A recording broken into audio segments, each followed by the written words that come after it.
Et bonjour, aujourd'hui je vais vous montrer comment transférer un site WordPress d'un hébergement à un autre. Cela peut être par exemple de l'hébergeur Yonos vers l'hébergeur OVH ou vice versa. Ici dans cet exemple, je vais transférer un site WordPress que j'ai en local sur mon ordinateur sous Windows vers un hébergement distant, ici hébergé chez OVH.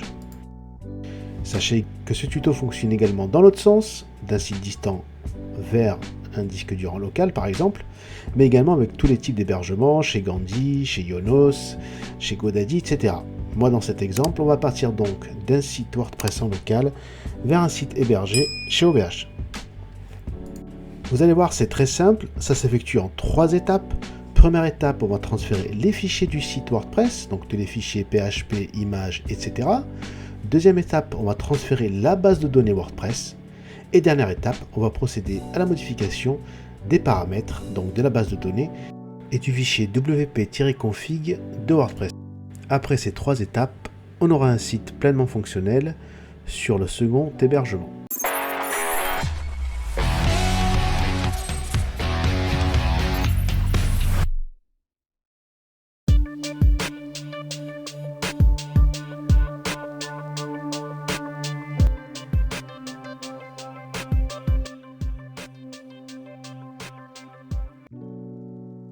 Première étape, on va donc procéder au transfert des fichiers du site WordPress. Avant cela, je vais vous montrer le site que j'ai en local, qui tourne sur WAMP Server. Donc j'en profite également pour vous mettre en haut un lien sur mon dernier tuto, comment créer son site sous WordPress grâce à WAMP Server. Et on voit ici que le site est pleinement fonctionnel, que les liens hypertextes fonctionnent, que les images fonctionnent, bref, que le site n'a aucun souci technique et qui tourne bien en local. Donc on va procéder en fait au transfert de ce site en local vers OVH. Donc on va procéder d'abord au téléchargement d'un logiciel FTP client. Ici je prends FileZilla, un des plus connus. Bien évidemment vous trouverez comme d'habitude en description tous les liens pour les téléchargements.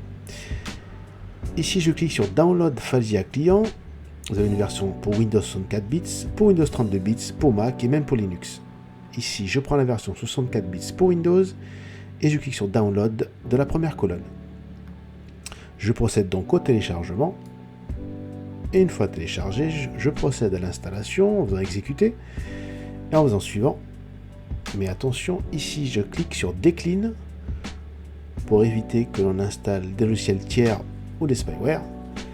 Et je fais suivant, suivant, suivant jusqu'à la fin. Et FileZilla s'installe en quelques secondes. Et une fois l'installation terminée, je lance FileZilla client.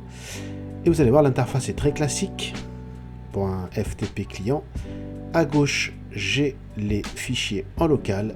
Et la colonne de droite, j'ai les fichiers distants. Je vais d'abord cliquer tout en haut sur la première icône, sur gestionnaire de site. Et cliquer sur nouveau site, afin que je rentre les paramètres du site distant. Ici, le site de chez OVH. Je fais donc nouveau site, je mets l'étiquette, par exemple mon site. Et je vais remplir l'hôte, le port, le nom d'utilisateur et le mot de passe, donc tous les paramètres de configuration de mon serveur FTP distant, donc chez OVH. Et je le répète, c'est exactement la même chose pour Gandhi, pour Yonos ou pour tous les autres hébergeurs. Donc je rentre l'hôte, le port, le nom d'utilisateur et le mot de passe. Voilà, donc tout ça vous le trouvez dans le manager de votre hébergeur ou dans l'email, le premier email de configuration. Je fais OK, je retourne dans le gestionnaire de site et je clique sur l'étiquette Mon site, et comme par magie, je suis connecté à mon site distant. Ici chez OVH, le répertoire www et le répertoire local pour tous les sites. Je rentre donc dedans et je vais créer un nouveau dossier qui va accueillir donc le nouveau site et les fichiers de mon WordPress en local. Ici, donc je le répète, tout est hébergé grâce au logiciel WAMP Server et par défaut, tous les fichiers des sites est hébergé à la racine de C et dans le dossier WAMP64. Donc je me rends sur le disque dur C, dans le dossier WAMP64, dans le dossier www et dans le sous-dossier de mon site. Et ici je vais tout sélectionner et transférer donc de la gauche vers la droite et relâcher. Transférer tous les fichiers de mon disque local vers le disque distant, donc chez OVH. Ici, ça prend entre 5 et 10 minutes. J'accélère volontairement la vidéo. Et on se retrouve à la fin du processus. Et on voit bien que ma liste d'attente est bien vide, qu'il n'y a pas de transfert échoué. Et que voilà, la file d'attente est bien vide. Donc je peux fermer. Tous mes fichiers ont été transférés. Maintenant, on va procéder au transfert de la base de données. Donc on va se connecter en local à phpMyAdmin. Donc vous voyez au passage que je suis bien ici grâce à WAMP Server en localhost. Donc je vais cliquer sur phpMyAdmin, rentrer nom d'utilisateur et le mot de passe. Je rappelle que par défaut le mot de passe est vide. Je fais exécuter et je vais repérer la base de données qui héberge la base de données, justement les tables WordPress. Ils sont là avec un préfixe WP. Je vais donc cliquer sur la base de données et tout en haut je vais cliquer sur exporter et ici choisir la seconde option personnalisée. En format, je choisis bien SQL et juste en dessous, très attention, il faut bien que les deux colonnes structure et données soient cochées pour toutes mes tables WordPress, donc toutes les tables avec le préfixe WP dans mon exemple. Je sélectionne toutes mes tables, je ne touche à rien, je descends tout en bas, je vérifie que enregistrer la sortie vers un fichier est bien sélectionné.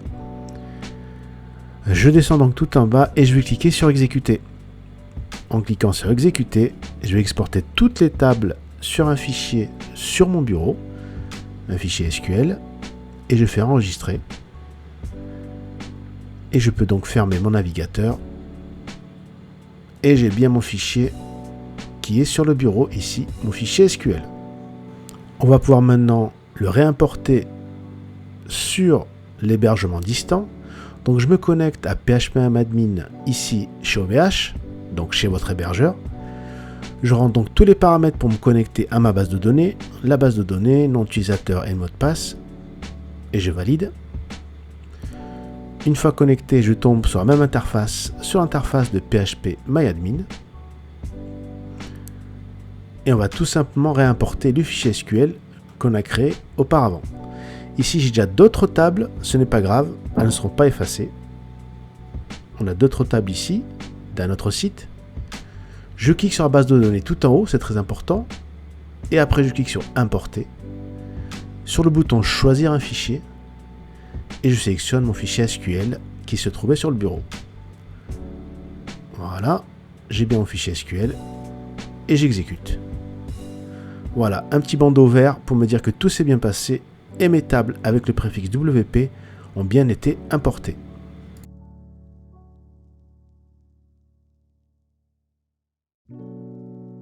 Dernière étape, on va modifier les paramètres de la base de données et du fichier de configuration.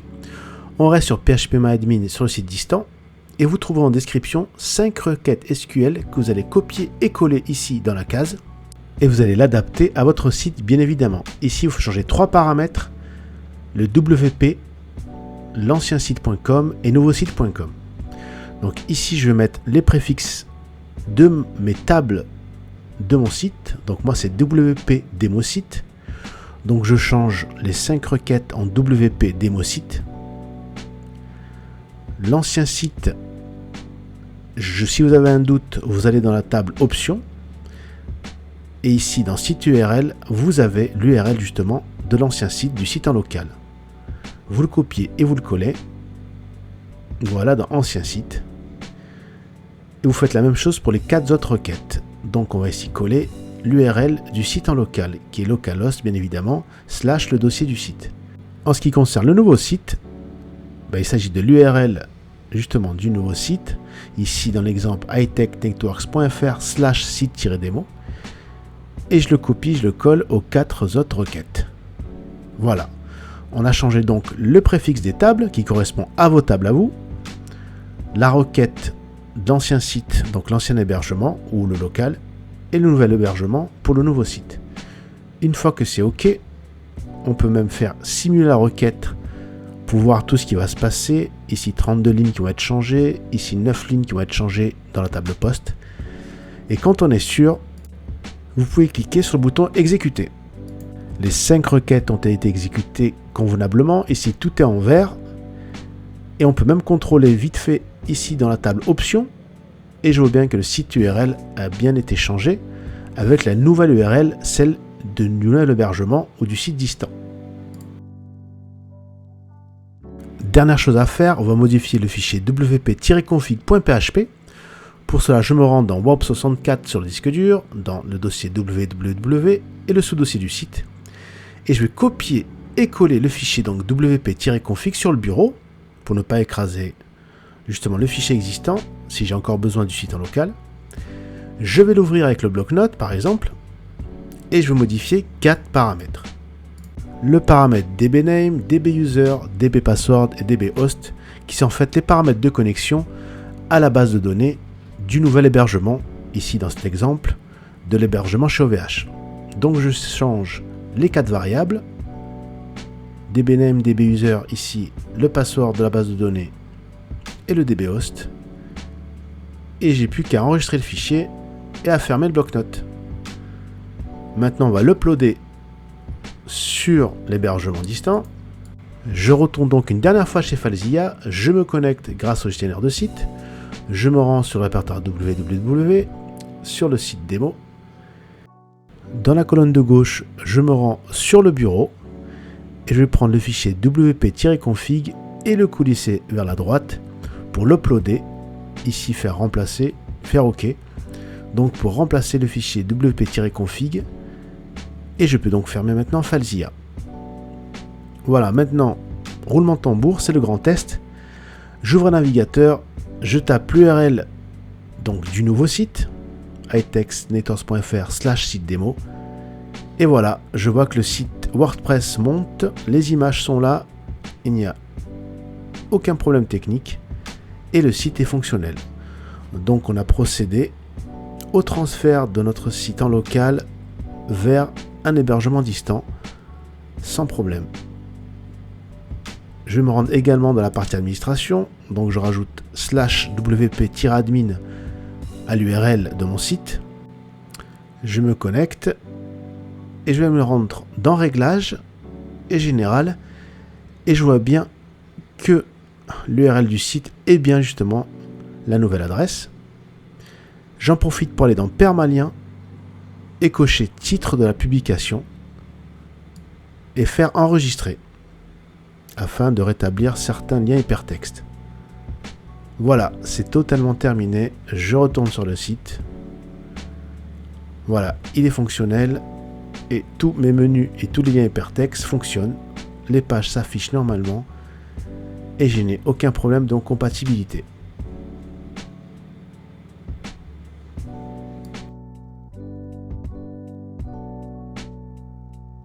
Voilà, ce petit tuto est terminé. Je voulais donc montrer comment transférer un site WordPress, donc d'un hébergement à un autre. Ça peut être d'un site distant vers un site distant, par exemple d'un site OVH vers un hébergeur Ionos par exemple. Mais ici dans cet exemple, j'ai pris un cas un peu plus concret. J'ai transféré d'un site web en local, hébergé sur mon ordinateur sous Windows, vers un site distant. Ici j'ai pris l'hébergeur OVH. Vous voyez que c'est pas très compliqué, 3 étapes, transférer les fichiers avec un client FTP, donc tous les fichiers PHP, images, etc. du dossier de mon site. J'ai transféré à la base de données grâce au logiciel PHPMyAdmin. Et enfin, j'ai modifié les paramètres de la base de données pour qu'il redirige vers la bonne URL de mon site. Et enfin, j'ai modifié le fichier wp-config pour qu'il ait les bons paramètres de connexion à la nouvelle base de données. Et j'obtiens donc un site fonctionnel sans aucun bug ni problème technique.